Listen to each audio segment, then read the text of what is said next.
Lights camera action. কালকে কোথায় অ্যাকশনটা শুরু হলো?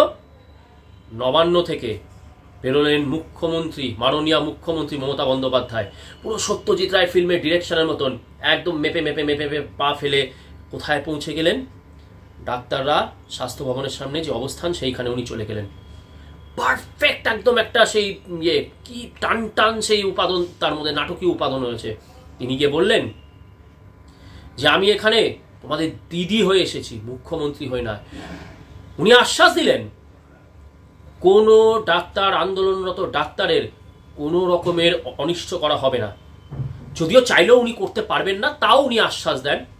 কারণ একটা সময় পরে মানুষ আছে, কিছু মানুষ আছে যারা নিজেদেরকে ভগবানের থেকেও বড় কিছু সুপ্রিম পাওয়ার মনে করে। সেখান থেকে উনি আশ্বাস দিলেন কোনো ডাক্তারের কিচ্ছু হবে না, অনিষ্ট হবে না। তারপরে বললেন আমিও চাই দোষীদের কঠোরতম শাস্তি হোক। সংলাপগুলো বললাম তো পুরো একেবারে সত্যজিৎ রায়ের সিনেমা দেখছি মনে হচ্ছে, সৌমিত্র অভিনয় করছে টান টান।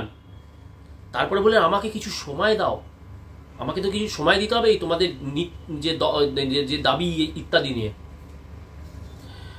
ভেবেছিলেন যেরকম দর্শকরা এরকম দেখে একেবারে গলে গিয়ে আহা হা করে, ডাক্তাররাও বোধহয় আহা হা করে গলে গিয়ে হ্যাঁ দিদি দিদি দিদি এতে আমরা রাজি আছি, আপনি বলুন কি করতে হবে। কিন্তু মাননীয় মুখ্যমন্ত্রী একটা জিনিস বোঝেননি, যে এই যে সমাজটা আজকে আন্দোলনে নেমেছে না, এই যে ব্লু কলার জব করা যে সমাজটা, তারা তো আর ওই লক্ষ্মীর ভান্ডারে বিক্রি হবে না, বা 5 টাকা বা 10 টাকার মদের পাউচের প্যাকেটেও বিক্রি হবে না, বা তারা ওই পাড়াতে উৎসবের নামে যে লুম্পেনগিরি হয় তাতেও তারা কিন্তু প্রভাবিত হবে না। এটা মমতা বন্দ্যোপাধ্যায় বুঝতে পারেননি, এবং যে ডিরেকশনটা দিয়েছে তারও এখানে বলবো বিরাট ব্যর্থতা। সেই জন্য ন্যাশনাল অ্যাওয়ার্ডটা পাওয়া হলো না। এরপরে দেখলাম কি বিকেলবেলায় সমস্ত চ্যানেলে ব্রেকিং নিউজ, ডাক্তারদেরকে আহ্বান জানানো হয়েছে। কোথায়? কালীঘাট।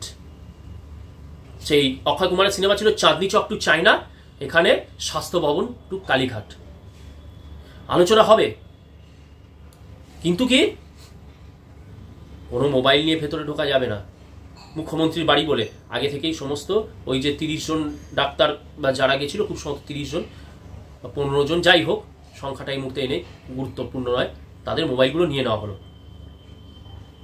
তারপরেও তারা যখন তাদের দাবি দেওয়া নিয়ে অনড়, বলছে যে না কেন হবে না, তারপরে বলছে যে ঠিক আছে লাইভ স্ট্রিমিং না হোক, অন্তত ভিডিও রেকর্ড করে রাখা হোক, এবং পুরো যে মমতা বন্দ্যোপাধ্যায়ের সাথে যে এই ডাক্তার যে মিটিং হবে সেটা পুরো ডিটেলে লিখে রাখা হবে। এভরি মিনিট যে মিটিংয়ের যে মিনিটের যে ডিটেল সেটা রেকর্ড করা হবে, এবং তাতে মমতা বন্দ্যোপাধ্যায় বা সেরকমই কোনো আধিকারিকের সই সাবুত থাকবে। আমরা যখন ভাবছি যে না এবারে কি হবে, তাহলে কি এই যে ফোন টোনগুলো নিয়ে নেওয়া হলো, এটাও কিন্তু একটা প্রেশার ট্যাকটিক। আজ ডাক্তারদের ফোনগুলো নিয়ে নেওয়া হলো মানে কি, আগামী দিনে কিন্তু ফোন করে ইন্ডিভিজুয়ালি তাদেরকে কাউন্সিলিং করা হবে, এবং সেই কাউন্সিলিং এর মাধ্যমে কি হবে সেটা আমি আপনি ভালোভাবেই জানি। কারণ অনেক সময় যারা এরকম বিরোধী হিসেবে সত্যিকারের এমন কথা বলে, যখন যেটা সরকারের ভিত নড়িয়ে দিতে পারে, তাদেরকে ফোন করে কি ধরনের কাউন্সিলিং করা হয় সেটা আমরা সবাই জানি। এটা কিন্তু ছিল প্রেশার ট্যাকটিক। মমতা বন্দ্যোপাধ্যায় বলছেন ঠিক আছে অ্যাটলিস্ট আমার বাড়িতে এসেছো, তোমরা তো আমার অতিথি, আমার ভাই বোনের মতন, চাটা খেয়ে যাও। কতভাবে দেখুন স্নায়ুযুদ্ধ চলছিল। কিন্তু ওই যে বললাম না, এরা তো আর লক্ষ্মীর ভান্ডার, 2 টাকার পাউচ, উৎসবের লুম্পেনগিরি এর দ্বারা প্রভাবিত মানুষ নয়। শিক্ষিত মানুষ, পড়াশোনা করে প্রচণ্ড কঠিন পরিশ্রমের মধ্যে দিয়ে তারা নিজেদেরকে গড়ে তুলছে। তাই এদের শিরদাঁড়াটা তো এখনো সোজা রয়েছে। সেই শিরদাঁড়া সোজা রেখে তারা কিন্তু রাজ্যের মুখ্যমন্ত্রী, সর্বোচ্চ পদাধিকারীর সাথে চোখে চোখ রেখে তারা কিন্তু তাদের যে ডিমান্ডস, তাদের যে নেগোসিয়েশন, সেটা কিন্তু চালিয়ে যাচ্ছে। এরই পরে হঠাৎ করে পথ পরিবর্তন। খুব ভালো, বললাম তো ডিরেক্টর খুব ভালো ডিরেকশন দিচ্ছিল, কিন্তু তার মধ্যেই এমন একটা ঘটনা ঘটে গেল যে সবকিছু ওলট পালট হয়ে গেল। কি হলো? খবর এলো সিবিআই আরজি করের সেই কুখ্যাত স্কাউন্ড্রেল সন্দীপ ঘোষকে খুন এবং ধর্ষণ অপরাধ এবং তার সাথে প্রমাণ লোপাটের দায়ে গ্রেপ্তার করেছে। তার সাথে কাকে? আরো যেটা বলে গোঁদের ওপর বিস্ফোরা, টালা থানার আইসি অভিজিৎ মণ্ডল, তাকেও এই একই দোষে গ্রেপ্তার করেছে সিবিআই। এরপরে ভাবুন, এরপরে আমাদের দিদি, তিনি কি আর ধৈর্য ধরে রাখতে পারেন? এতক্ষণ খুব সুন্দর চলছিল, আমরাও কিন্তু বলেই যাচ্ছিলাম সেটিং সেটিং সেটিং, ধর সিবিআই কিছু করছে না। কেউ বলছে বিজেপির সাথে তৃণমূলের সেটিং, কেউ বলছে তৃণমূলের সাথে সিপিএম এর সেটিং, কেউ বলছে এর মধ্যে সিপিএম এর ডাক্তারদের মধ্যে সিপিএম এর সব হারমাদদের ঢুকিয়ে দেওয়া হয়েছে যারা মমতা বন্দ্যোপাধ্যায়ের কাজ করে। অনেক রকমের ইয়ে চলছিল এবং হচ্ছিল কিন্তু সব as per plan. Mamata Bandyopadhyay বেশ সুন্দর এই আন্দোলনের ন্যায় বলছেন যে 29 জন মারা গেছে, এত ডাক্তার কাজ করছে না, মানুষ মরে যাবে। গ্রাম থেকে যে সরকারি হাসপাতালে মানুষরা চিকিৎসা করতে আসে সেই গ্রামের লোকদেরকে খেপিয়ে দাও। আগামী দিনে তারাই ক্ষিপ্ত হয়ে উঠে হয়তো ডাক্তারদের উপর হামলা টামলাও কিছু করে দিল। খুব সুন্দর 2026-এর ঘুঁটিটা কিন্তু খুব সুন্দর তৈরি হচ্ছিল, কিন্তু মাঝখানে সিবিআই কি করলো? দুধে চোনা ফেলে দিল।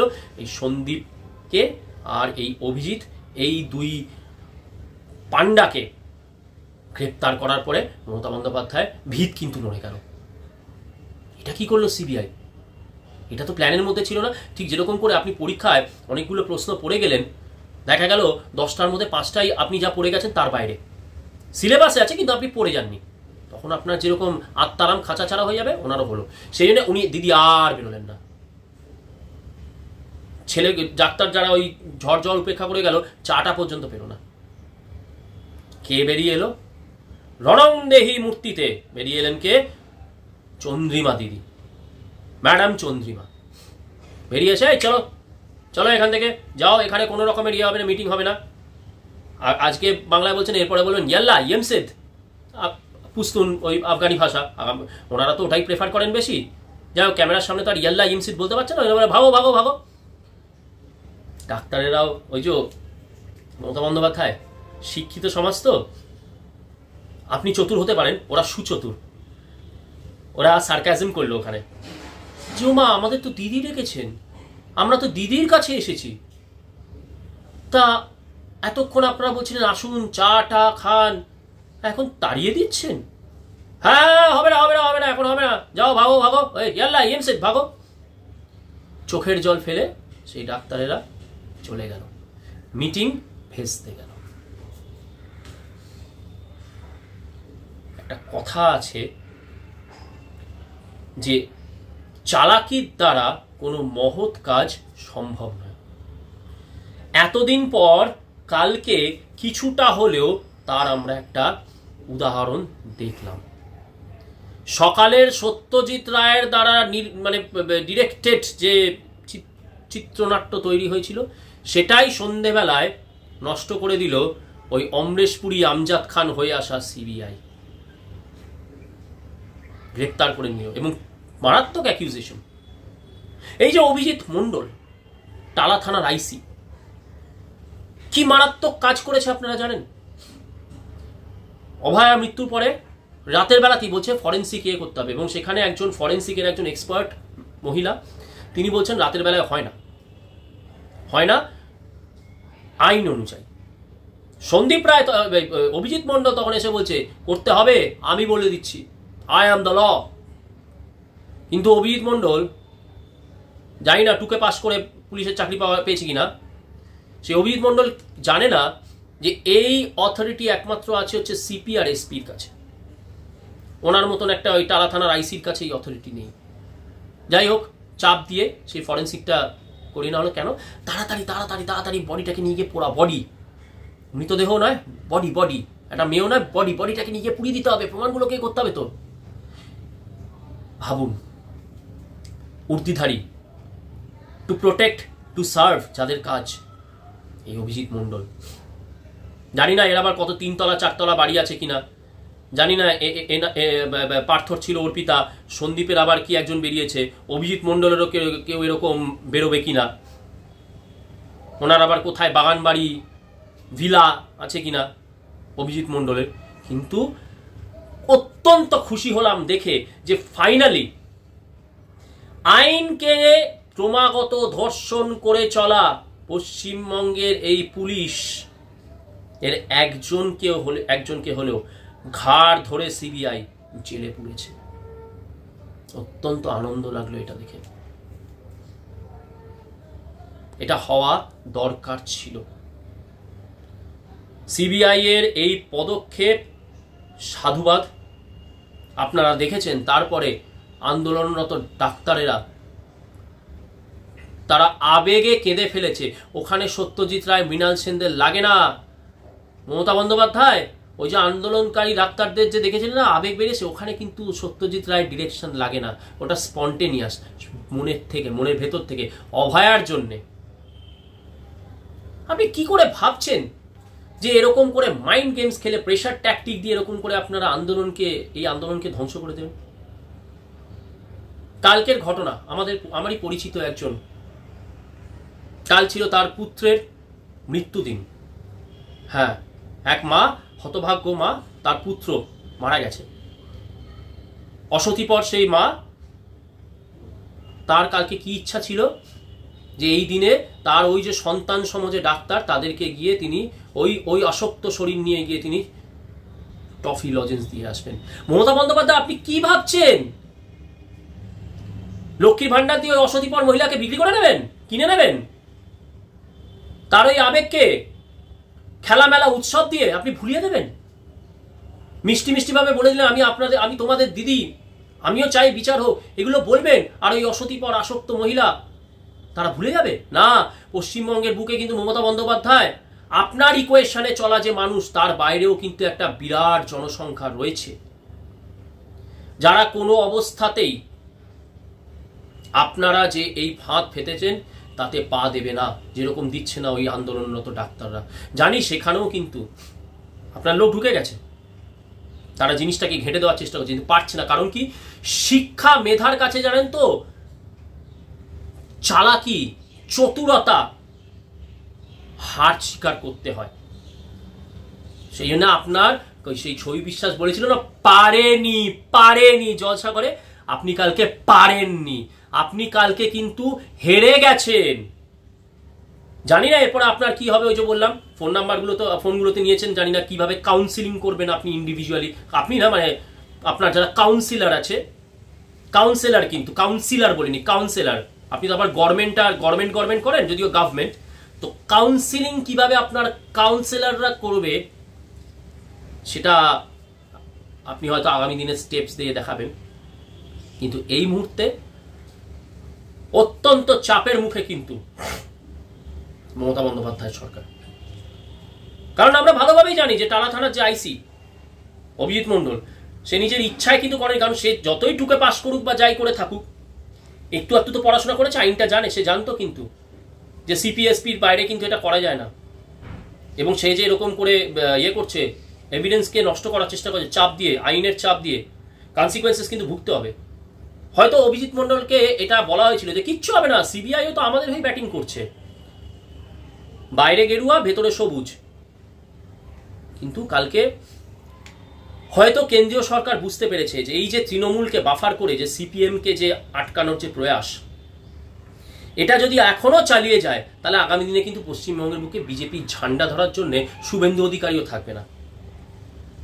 কেবল জয় শ্রীরাম বলে আর রামনবমীর দিন এরকম বনবন করে তরোয়াল ঘুরিয়ে কিন্তু মানুষের আস্থা অর্জন করা যাবে না। ওটা ভক্তির জায়গা, ভক্তির জায়গায় থাকবে, কিন্তু রাজনীতির জায়গায় রাজনীতি করতে হবে। হয়তো বিজেপির কেন্দ্রীয় নেতৃত্ব সেটা বুঝেছে। এবারে বলবেন বিজেপির ইশারায় সিবিআই, হ্যাঁ, আজকে পশ্চিমবঙ্গে যদি দিদির ইশারায় যদি সিআইডি কাজ করতে পারে, পুলিশ কাজ করতে পারে, ঘরের মধ্যে ঢুকে একটা অসহায় ব্যক্তির হাতে গাঁজার কেস দিয়ে দিতে পারে, তাহলে যদি আজকে বিজেপি কথায় যদি সিবিআই যদি করে থাকে, বেশ করেছে। রাষ্ট্রশক্তিকে দিয়ে যদি কোনো দেশকে ধ্বংস করবে এরকম ধ্বংসাত্মক শক্তিকে এইভাবেই যদি পরাজিত করতে হয়, সো বি ইট। তো কেন্দ্রীয় সরকার বুঝেছে যে এইভাবে কিন্তু ওই বাফার, তৃণমূলকে বাফার করে কিন্তু আর বেশি দিন কিন্তু থাকা যাবে না। যেটা বললাম, শুভেন্দু অধিকারীও থাকবে না ঝান্ডা ধরার জন্যে।